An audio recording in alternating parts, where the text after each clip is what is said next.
তো বন্ধুরা দেখতে পাচ্ছেন ইয়ারানা বিরিয়ানি, এখানে ডালুসির মধ্যে ফেমাস টিফিন হাউসের উল্টো দিকে। এখানে দেয়া হচ্ছে 2 পিস চিকেন দিয়ে 120 টাকার, 2 পিস চিকেন আর এগ প্লাস এগ ডিম দিয়ে 120 টাকার।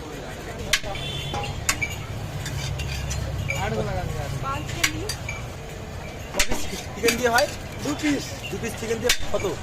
2 পিস চিকেন আছে, ডিম আছে, আন্ডা আছে, 120 টাকা।